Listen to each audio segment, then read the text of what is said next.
ለሕፃናት ቀይ፣ ቢጫ፣ ሰማያዊና አረንጓዴ ባሉኖችን ከሌሎች ቀለማት ጋር በማሰባጠር በተገቢው ዋጋ እየሸጠ የሚተዳደር አንድ ግለሰብ ነበር። ሰውየው ንግዱ ቀዝቀዝ ሲልበት አንዱን ባሉን ሂሊየም ጋዝ በመሙላት ወደ ሰማይ ይለቀዋል። ሕፃናቱ ይህንን ሲያዩ ተመሳሳይ ባሉን እንዲኖራቸው በመጓጓት እርሱ ዘንድ መጥተው ይገዙታል። ያን ጊዜ ገበያው ተመልሶ ሞቅ ሞቅ ይልለታል። አንድ ቀን ባሉን ሻጩ ልብሱ ከኋላው በኩል ሲጎተት ተሰምቶት ሲዞር ከጀርባው ቆሞ የነበረ ሕፃን ልጅ ለመሆኑ ጥቁር ባሉንም እንደሌሎቹ በአየር ላይ መንሳፈፍ ይችላል ሲል ጠየቀው። ነጋዴው በሕፃኑ ጥያቄ ሳቅ ብሎ ልጄ የማንኛውም ባሉን መንሳፈፍ አለመንሳፈፍ የሚወሰነው በባሉኑ ቀለም ሳይሆን ውስጡ ባለው ነገር ነው ሲል አስረዳው። የባሉን ሻጩ መልስ በእኛም ሕይወት ውስጥ የጎላ ድርሻ አለው።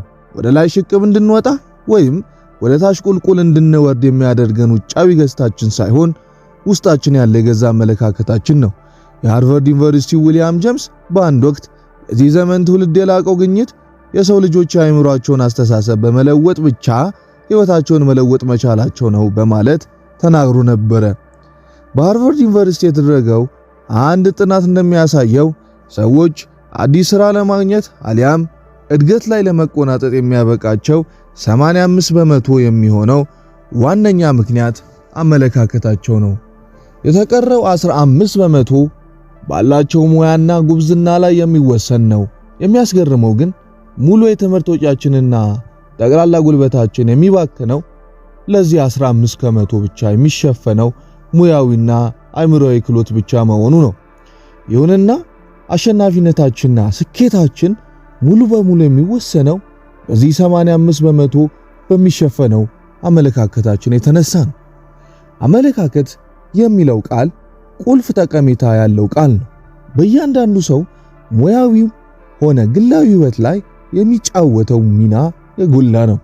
አንድ የሥራ ኃላፊ መልካም አመለካከት ሳይኖረው እንዴት ጥሩ ሥራ ኃላፊ ሊሆን ይችላል? አንድ ተማሪ ብሩህ አመለካከት ሳይኖረው እንዴት ውጤታማ ተማሪ ሊሆን ይችላል? መምህራን፣ ወላጆች፣ የሽያጭ ሰራተኞች፣ ቀጣሪዎችም ሆነ ተቀጣሪዎች በጎ አመለካከት ሳይኖራቸው ስራቸውን በተገቢው መንገድ እንዴት ማከናወንና ስኬታማ መሆን ይችላሉ? በየትኛውም የሥራ መስክ ላይ ብትሰማሩ የስኬታችሁ ብቸኛ መሰረት አመለካከታችሁ ነው። እንግዲህ አመለካከታችሁ ለስኬታማ ኑሯችሁ ይህን ያህል የጎላ ጠቀሜታ ካለው ከአሁኑ ቅጽበት ጀምሮ አመለካከታችሁን መለስ ብላችሁ ለመፈተሽና እንዴት ከገባችሁ እንድትደርሱ ሊረዳችሁ እንደሚችል ለመመርመር አትጓጉምን? ሐፌዝ ባለው ተደስቶ የሚኖር በአፍሪካ ውስጥ የሚኖር ገበሬ ነው። ደስተኛ የሆነው ባለው በመርካቱ ነው። ባለው መርካቱም የመነጨው ከዚሁ ደስተኛነቱ ነበረ። ከዕለታት አንድ ቀን አንድ ብልህ ሰው እርሱ ዘንድ መጣና አልማዞችን መሰብሰብ ምን ያህል ኃይል ሊያጎናጽፈው እንደሚችል አጫወተው። የአውራ ጣትን የሚያክል አልማዝ ካለ የምትኖርበትን ከተማ መግዛት ትችላለህ። የእጅህን ጭብጥ የሚያክል አልማዝ ካለ ደግሞ አገሪቷን ጠቅልለ መግዛት ትችላለህ በማለት አብራራለት። ብልሁ ሰውየው ትቶት ከሄደ በኋላ ሐፌዝ ያን ምሽት ጥሩ እንቅልፍ ሳይተኛ አደረ። ለመጀመሪያ ጊዜ ደስተኛ ያለመሆን ስሜት ወረረው። ደስተኛ ያልሆነው ባለው ነገር እርካታ ስላልተስማማው ነበር። ባለው ሊረካ ያልቻለውም ደስተኛ ስላልሆነ ነበር። በነጋታው ሐፌዝ እርሻውን ለመሸጥ ሁኔታዎችን አመቻችቶ የቤተሰቡን ነገር ዳር ካስያዘ በኋላ አልማዞቹን ፍለጋ ለጉዞ ተሰናዳ። ጉዞ መላውን አፍሪካን ቢያካልልም አንዲት ቅጣት አልማዝ ሊያገኝ አልቻለም። ወደ አውሮፓ ተሻግሮ ባደረገው ከፍተኛ አሰሳም ያገኘው ውጤት ተመሳሳይ ሆነ። ስፔን በደረሰበት ወቅት አካሉ ተጎሳቁሎ አእምሮ አጋዝሎ መንፈሱ እጅግ ተሰብሮ ነበር። ከዚህ ሌላ ክፉኛ የገንዘብ እጥረት አጋጥሞት ነበር። ስለዚህም ካደረበት ጭንቀት ለመገላገል መፍትሄ መስሎ የታየው ባርሴሎና ወንዝ ውስጥ ተወርውሮ በመግባት ራስን ማጥፋት ነበር። በተግባርም አደረገውና ለዘላለሙ አንቀላፋ። የሐፌዝን እርሻ የገዛው ሰውዬ አንድ ቀን በዚያ እርሻው ላይ ከሚያልፍ ወንዝ ግመሎቹን ውሃ በማጠጣት ላይ ሳለ የሆነ የሚያብረቀርቅ ድንጋይ አገኘና ቤቴ ወስጄ ከእንግዳ መቀበያ ባኖረው ጌጥ ሊሆንልኝ ይችላል ብሎ ማሰብ ያዘው። ያን ዕለት ከሰዓት በኋላ ብልሁ ሰውዬ እሱ ዘንድ መጣ። ድንጋዩንም ሲያብረቀርቅ አየው።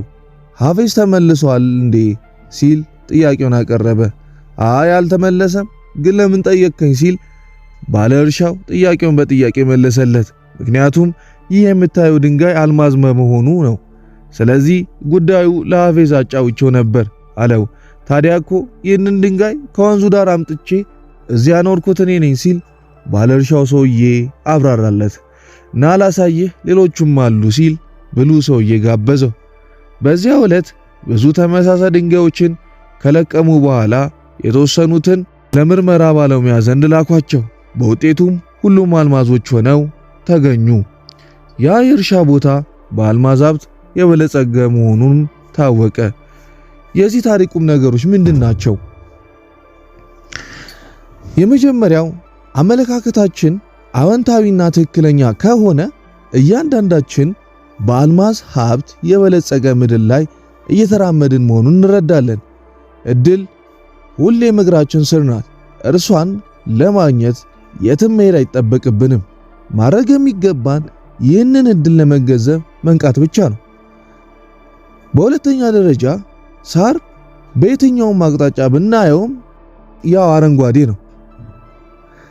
ሶስተኛው እኛ ሳሩን በአንደኛው ጎን እያየነው ሳለ በሌላኛው ጎኑ የሚያዩ ሌሎች ሰዎች መኖራቸውንና ምናልባትም እነዚህ ሰዎች የእኛን ቦታ ለመንጠቅና ከደጃፋችን ሀብት ሊያፍሱ ጽኑ ፍላጎት ሊኖራቸው እንደሚችል እናስተውል።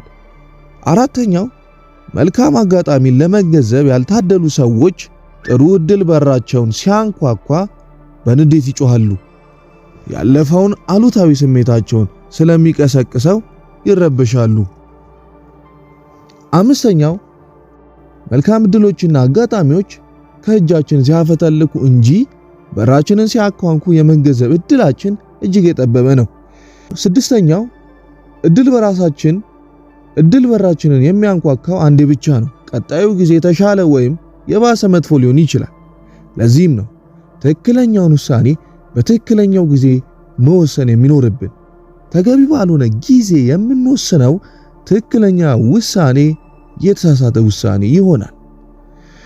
መቼም መጽሐፍ ቅዱስ ውስጥ ያለውን የዳዊትና ጎልያድ ታሪክ ብዙዎቻችን ታውቁታላችሁ። ጎልያድ በማንም ልብ ውስጥ ፍርሃትን ሊነዛ የሚያስችል ቁመናና ትልቅ የነበረው ግዙፍ ሰው ነበር። ዳዊት ደግሞ የ17 ዓመት ኮሳሳ ወጣት። ይህ ጎራምሳ ለቤተሰቡ ስንቅ ሲያደርስ ወደ ጦርነቱ ስፍራ በደረሰበት ወቅት ይህን ግዙፍ ሰው ተመለከተና ለምንድነው ይህንን ሰው የትግል የማትገጥሙት ሲል ወንድሞቹን ጠየቃቸው። አታይም እንዴ ምን ያህል የሚያስፈራ ግዙፍ እንደሆነ አሉት ወንድሞቹ። ዳዊት ግን በመገረም አሁን ግዙፍማ ግዙፍ ነው፣ ሆኖም ግዙፍነቱ ድንጋይ ወርውራችሁ እንዳትስቱት መልካም አጋጣሚ ሆኖላችኋል አላቸው። የተቀረው የታሪኩ ክፍል የአደባባይ ሚስጥር ነው። ዳዊት ጎልያድን በአንዲት የወንጭፍ ድንጋይ ከመሬት ዘረረው። በዚያ ወገን ለወጊያ የቀረበው አንድ ግዙፍ ሰው ብቻ ሲሆን በእነዚህ ወገን ግን የቀረበው ሁለት የተለየ አመለካከት ያላቸው ደቃቃ ሰዎች ነበሩ። አመለካከታችን ችግሮችን እንዴት በጥቅሉ እንደምናያቸው ያስረዳናል። በጎ አመለካከታችን የስኬት መወጣጫ ደረጃችን ሊሆን ይችላል። በተቃራኒው መጥፎ አመለካከታችን ወደ ስኬት የምናደርገውን ጉዞ የሚገድብ እንቅፋት ሊሆንብን ይችላል። አስብና በሀብት በልጽግ የሚለው መጽሐፍ ደራሲ ናፖሊዮን ሂል እያንዳንዱ ችግር የራሱን መፍትሄ ይዞ ይመጣል የሚለውን እሳቤ ከሌሎች ምሁራን ጋር ይጋራዋል። ለመሆኑ አንዳንድ ድርጅቶች፣ ግለሰቦችና ሀገራት ከሌሎች አቻዎቻቸው በተሻለ ሁኔታ ለምን ስኬታማና ብልጹግ ሆነው እንደተገኙ አስበንበት እናውቅ ይሆን? ነገሩ ሚስጥር አይደለም። ስኬታማ የመሆናቸው ሚስጥር በውጤታማነት ላይ የተመሰረተ አስተሳሰብና ተግባር ስላላቸው ነው። ገንዘባቸውን በመላ የሚያፈሱትም ባላቸው ውድ ሀብት ላይ ነው። ይህም ውድ ሀብታቸው ደግሞ የሰው ኃይላቸው ነው። በመላው ዓለም ዝናቸው ከናኘ ኩባንያዎች የሥራ አመራሮች ጋር ባደረግኩት ውይይት ላይ ደጋግሜ የማነሳው አንዲት ጥያቄ አለችኝ። ለመሆኑ የሆነ አስማታዊ ስልጣን ተሰጥቷችሁ ትርፋማነታችሁን፣ አምራችነታችሁንና የገበያችሁን ሁኔታ ሊያሻሽላችሁ የሚችል አንድ ምትሃታዊ ድርጊት ፈጽሙ ብትባሉ ምን ታደርጋላችሁ? የሁሉም መልስ በአብዛኛው ተመሳሳይ ነው። ፍላጎታቸው የሰራተኞቻቸውን አመለካከት መቀየር ነው።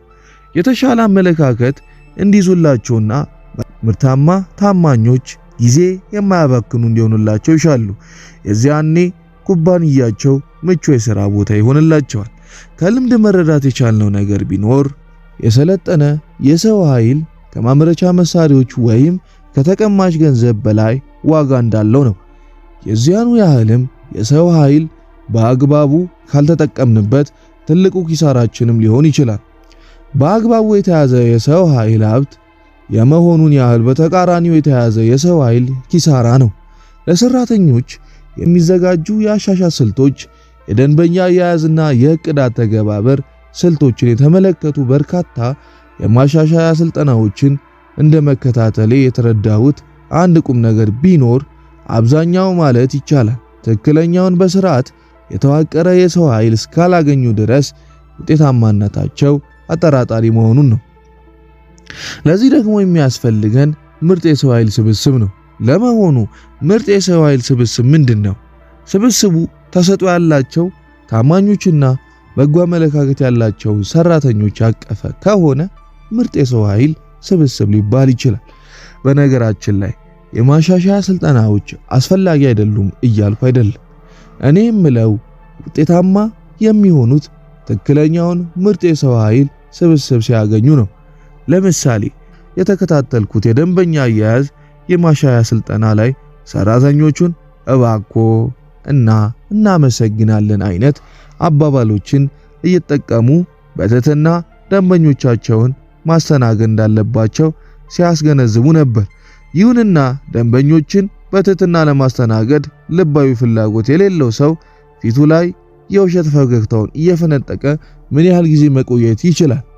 በዚያ ላይ ደንበኞቹ አስመሳይነትንና የውሸት ፈገግታን በቀላሉ መለየት ይችላሉ ብዬ አስባለሁ።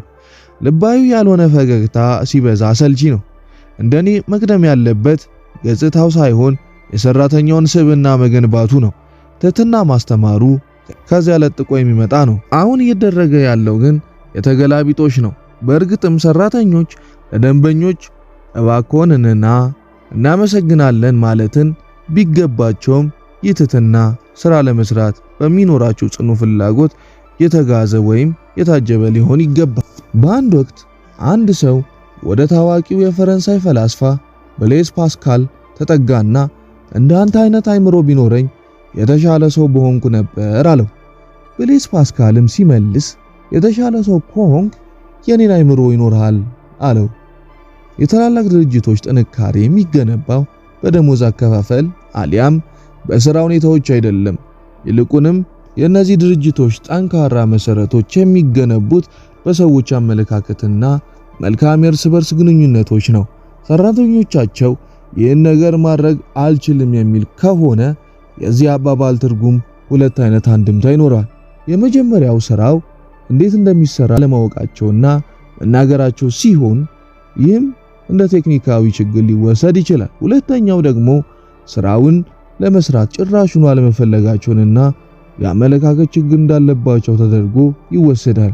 ወይ ለስራው ደንታ የላቸው አሊያም ስራውን መስራት ይገባቸው እንደሆነ አያውቁ። የካልጋሪ ማማ ርዝመት 190.8 ሜትር ነው። ከአጠቃላዩ 10880 ቶን ክብደት ውስጥ 6349 ቶን የሚሆነው 60 ከመቶ ማለት ነው የሚገኘው ከመሬት በታች ነው። ይህ የሚያሳየን አንዳንዱምና የተዋጣላቸው ግዙፍ ህንፃዎች ጥንካሬያቸው ያለው መሰረታቸው ላይ መሆኑን ነው። እኚህ ህንፃዎች ጠንካራ መሰረት ላይ እንደቆሙ ሁሉ ስኬትም ጠንካራ መሰረት ላይ ሊገነባ ይገባል። የስኬት መሰረት ደግሞ አመለካከት ነው። ለመሆኑ አመለካከቶች አብረውን የሚወለዱ ናቸው ወይንስ በልምድ እየበሰልን ስንሄድ የምናዳብራቸው? አመለካከታችንስ የሚቀረጹት ምን አይነት ክስተቶች ናቸው? በአካባቢ ተጽዕኖ የያዝነውን መጥፎ አመለካከት እንዴት መቀየር እንችላለን? አብዛኞቹን አመለካከቶችንን የምንቀርጻቸው ከታዳጊያን የእድሜ ዘመናችን ጀምሮ ነው። ገና ስንወለድ ጀምሮ በምናደርገው ህይወታዊ ጉዞ አመለካከቶቻችንን የሚቀርጹልን 3 ወሳኝ ነጥቦች አሉ። አንደኛው ኢንቫይሮንመንት ወይም አካባቢ ሁኔታ፣ ሁለተኛ ኤክስፒሪየንስ ዘልማዳዊ ድርጊቶች፣ ሶስተኛ ኤዱኬሽን ትምህርት ናቸው። እስቲ እያንዳንዳቸውን በተናጠል አንድ ባንድ እንመልከታቸው። ኢንቫይሮንመንት ወይም አካባቢያዊ ሁኔታ። በአካባቢያዊ ሁኔታዎች ውስጥ የሚካተቱት አንደኛ ቤተሰብ፣ ጥሩም ሆነ መጥፎ ተጽዕኖች፣ ትምህርት ቤት ያቻ ጓደኛ ግፊት፣ ሶስተኛ የሥራ ቦታ ወይም አጋዥ አሊያም ከመጠን በላይ ተቆጣጣሪ ያለበት፣ አራተኛ መገናኛ ብዙሃን ቴሌቪዥን፣ ሬዲዮ፣ ጋዜጦች፣ መጽሔቶችና ቴሌግራሞች፣ አምስተኛ የባህል ተጽዕኖች፣ ስድስተኛ የሃይማኖት ተጽዕኖች፣ ሰባተኛ ልማዶችና እምነቶች፣ ስምንተኛ ማህበረሰባዊ ሁኔታዎች፣ ዘጠነኛ ፖለቲካዊ ክንዋኔዎች። እነዚህ አካባቢ ሁኔታዎች ተደማምረው ባህልን ይፈጥራሉ። ሁሉም ቤተሰብ፣ ማህበረሰብና ሀገር የራሱ ባህሎች አሉት። ለምሳሌ በአንድ ወቅት ከአስተዳዳሪው ጀምሮ ሁሉም ሰራተኞች በትህትና የሚያስተናግዱበት የንግድ ድርጅት አጋጥሞ ሊሆን ይችላል። አሊያም በሰራተኞች እየተገለመጥን የተሳሳቅንበት ስርዓት የለሽ ሱቅ ወይም የንግድ ድርጅት አጋጥሞ ሊሆን ይችላል። ወደ አንድ ቤተሰብ ለጥየቃ ጎራ ብላችሁ ታላቅ ታናሹ የሚከባበሩበት ትህትናና ስነ ምግባር ያላቸው ሆነው በተቃራኒው እንደ ድመትና ውሻ እየተቧጨቁ ሰላም የነሷችሁ ስርዓት የለሽ ቤተሰቦችም ገጥሟችሁ ይሆናል። ብዙ ጊዜ ታማኝ መንግስት፣ ጥሩ ፖለቲካና ዲሞክራሲ በሰፈነበት ሀገር ውስጥ ነዋሪዎቹ ህግ አክባሪዎች፣ ለመረዳዳት የፈጠኑ ምግባረ ሰናዮች ሆነው እናገኛቸዋለን። የዚህ ተቃራኒ ሁኔታዎች የሰፈነበት ሀገር ውስጥ የሚታየው ነገር ደግሞ የዚህ ተገላቢጦሽ ነው።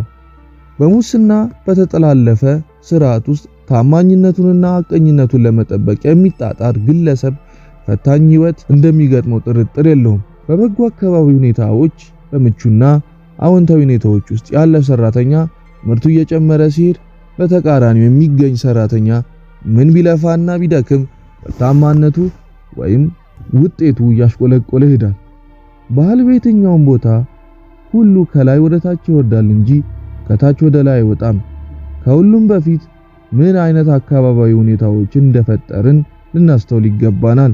መጥፎ አካባቢ ሁኔታዎች ከበዙ በጎ ነገር መጠበቁ ይከብዳል።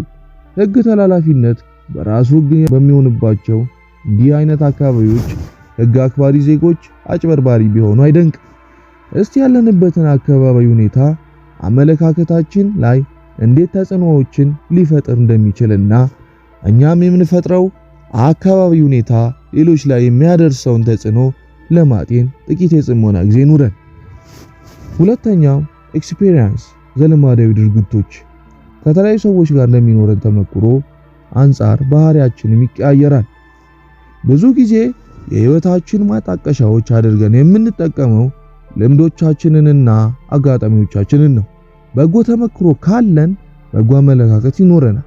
መጥፎ ተመክሮ ካለንም እንደዚያው። ከዚህ በመነሳትም ስለ ወደፊቱ ህይወታችን ድምዳሜ ላይ ለመድረስ ሁሉ እንወስናለን። ሶስተኛ ኤዱኬሽን ወይም ትምህርት። ትምህርት ስንል መደበኛ በሆነ መልኩ ከትምህርት ቤት የምናገኛቸውንና ከኑሯችን ልምድ የምንቀስመውን ያካትታል። በመረጃ ውቅያኖስ ውስጥ እየቀዘፍን ቢሆንም ቅሉ የእውቀትና ጥበብ ጥማችን እስካሁን አልረካም። ባጭሩ ለመገንዘብ እንዲረዳን ዕውቀት የሚለው ቃል ሲተረጎም ጥበብ ማለት ሲሆን ጥበብ የሚለው ቃል ደግሞ ስኬትን ያመለክታል። እዚህ ላይ ከምንም በላይ የመምህራን ሚና የጎላ ይሆናል። መምህራን በባህሪያት ቀረጻ ላይ የሚያሳድሩት ተጽዕኖ የጎላ ነው። ትምህርታችን ለመኖር ምን ማድረግ እንዳለብን ብቻ ሳይሆን እንዴት መኖር እንዳለብንም ያስተምረን ይገባል። ለመሆኑ በጎ አመለካከቶችን እንዴት መለየት እንችላለን? አለመታመን ብቻውን የጤናማነት መስፈርት እንደማይሆን ሁሉ አንድ ሰው መጥፎ አመለካከት ስላልያዘ ብቻ ጥሩ አመለካከት አለው ማለት አይደለም። በጎ አመለካከት ያለው ሰው ከሌላው በቀላሉ የሚለይበት መለያ ባህሪያት አሉት።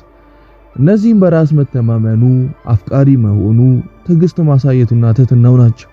ከራሱና ከሌላውም የሚጠብቀው ምርጡን ነው። ለራሱም ለሌላውም ከፍተኛ ግምት ይሰጣል። ሁሌም ቢሆን በጎን ነው የሚመኘው። በጎ አመለካከት ያለው ሰው ዓመቱን በሙሉ ፍሬ በማያፈራ ተክል ይመሰላል። ሁሌም ቢሆን ተቀባይነት አለ። በጎ አመለካከትን ማዳበር ብዙ ጥቅሞች አሉት። እነዚህም ጥቅሞች ግልጽ ስለሆኑ ለመረዳትም ሆነ ለመለየት አያስቸግሩም። ግን ብዙውን ጊዜ በቀላሉ የምንገነዘባቸውን ነገሮች በቀላሉ እንዘነጋቸዋለን። የምናገኛቸው ጥቅሞች መስህብ ያለው ስብዕናን ያጎናጽፈናል፣ ኃይላችንንና ጥቅማችንን ያዳብርልናል፣ በህይወት የመርካት አጋጣሚን ያበዛልናል፣ በአካባቢያችን ያሉ ሰዎች ወደኛ እንዲሳቡ በእኛ እንዲነቃቁ ያደርጋቸዋል። ለማህበረሰባችን አስተዋጽኦ የምናበረክተው ምርጥ ዜጋ እንድንሆን ያደርገናል። በድርጅት በኩል የምናገኘው ጠቀሜታን ደግሞ እንመልከት። ምርታማነቱ ይጨምራል፣ በጋራ የመስራትን ስሜት ያጎለብታል፣ ችግሮችን የሚፈታ ይሆናል፣ ጥራቱን ከጊዜ ወደ ጊዜ ያሻሻለ እንዲሄድ ያደርጋል፣ አሰሪ ከባቢን ይፈጥራል፣ ታማኝነት ተወዳጅነትን ያቀዳጃል፣ ትርፍን ያሳድጋል። በቀጣሪዎች ተቀጣሪዎችና በደንበኞች መካከል ያለውን ግንኙነት የሰመረ እንዲሆን ያደርጋል፣ ጭንቀትንና ውጥረትን ይቀንሳል። እስቲ ደግሞ በተቃራኒው የመጥፎ አመለካከት መዘዞችን እንመልከት። ህይወት በራሷ አስቸጋሪና ጠመዝማዛ የመሆኗን ያህል እኛ ደግሞ መጥፎ አመለካከት እንደርብባት መዘዟ የከፋ ይሆናል። መጥፎ አመለካከት ያላቸው ሰዎች ስራቸውን፣ ወዳጆቻቸውን፣ የትዳር ጓደኞቻቸውና በአጠቃላይ ሰብአዊ ግንኙነታቸውን ጠብቀው በቋሚነት ለመዝለቅ ሁሌም እንደተቸገሩ ነው። መጥፎ አመለካከት ወደ ብዙ ሁኔታዎች ይመራል። አንደኛው ምሬት ወይም ንዴት፣ ሁለተኛው ቅር መሰኘት አለመርካት፣ ሶስተኛው ግብ የለሽ ህይወት መምራት፣ አራተኛው ጤና ማጣት፣ አምስተኛው ከራስ አልፎ ተርፎም ለሌላው የሚተርፍ የጭንቀት የውጥረት ድባብን መፍጠር። አሉታዊ አመለካከት በቤት ውስጥና በስራ ቦታ ላይ አስደሳች ያልሆነ አካባቢ ሁኔታን ስለሚፈጥር በማህበረሰቡ ላይ ከፍተኛ ጉዳት ያስከትላል። ሰዎች ይህን አሉታዊ አመለካከታቸውን ለቀጣዩ ትውልድም ሊያስተላልፉት ይችላሉ። ይህንን አመለካከት ከተገነዘብን በኋላ ለምን አንቀይርም? የሰው ባህሪ በተፈጥሮ ለለውጥ የተመቻቸ አይደለም። ማናቸው ለውጦች አይመቹንም። በበጎም ይሁን ለመጥፎ ለውጡ ጊዜያዊ ውጥረትና ጫናን መፍጠሩ አይቀርም። ለበጎ ቢሆንም እንኳን አንዳንዴ የነበርንበት ሁኔታ ከመውደዳችን የተነሳ መጥፎውን የምንመኝበት ጊዜ ይኖራል። ቻርልስ ዲክንስ በአንድ ወቅት በደንጊየን ውስጥ ለብዙ ዓመታት ታስሮ ስለነበር እስረኛ የጻፈው ታሪክ አለ። የእስር ጊዜውን ሲጨርስ እስረኛው ያቺን በጨለማ የተዋጠች ክፍሉን ለቆ ወደ ፀሐያማው ቀን ይወጣ ዘንድ ተነገረው። እጆቹ በሰንሰለት መታሰርን፣ አይኖቹም ጨለማውን ከመልመዳቸው የተነሳ ያገኘው የነጻነት አየርና ብርሃን ምቾት ነሳው። ፀሐያማው ውብ ቀን እጅግ አስጠላው። በአጠቃላይ የተጎናጸፈውን አዲስ ህይወት ለሰዓታት እንኳን መቋቋም አቅቶት በቀጥታ ወደ ነበረበት እስር ቤት እንዲመልሱትና እድሜ ልኩን በዚያው እንዲቀር በብርቱ ተማጸናቸው። ለዚህ እስረኛ ነፃ ከሆነው ብርሃናማ ዓለም ይልቅ እጆቹን የሚጠፍንገውን ጨለማ የዋጠው ዓለም መምረጡ ዋነኛ ምክንያት ከዚህኛው ሁኔታ ጋር በመላመዱና ምቾት የሚሰጠው ይህኛው በመሆኑ ሳቢያ ነው። የዘመናችን እስረኞችም ተመሳሳይ ስሜት እንደሚሰማቸው የሚያመለክቱ ፍንጮች እናያለን። ኃላፊነት የበዛበትን ይህን ዓለም መቋቋም ሲያቅታቸው ሆነ ብለው ሌላ ወንጀል ፈጽመው ወደ ለመዱት እስር ቤታቸው ይመለሳሉ። እዚያ ለመኖር የሚያደርጉት ትግል የለም። ስለዚህ ወህኒ ቤት ምርጫቸው ይሆናልና ለነሱ ትክክለኛ የሚመስለውን ነፃነት እዛ ይጎናጸፉታል። አመለካከታችን አሉታዊ ከሆነ ህይወታችንም የተገደበ ይሆናል። የምናገኘው የስኬት ደረጃ፣ የጓደኞቻችን ብዛት፣ በህይወት የምናጣጥመውም ደስታ ሁሉ የተገደበ ይሆናል። እንድታምኑኝ የምፈልገው በለውጡ ጊዜ የሚሰማችሁን የውጥረትና የጭንቀት ስሜት ተቋቁማችሁ ማለፍ ከቻላችሁ ይህ በጎ አመለካከት በማዳበር የምታገኙት ጥቅም የበለጠና አስደሳች እንደሚሆን ነው። ቸር ቆዩኝ።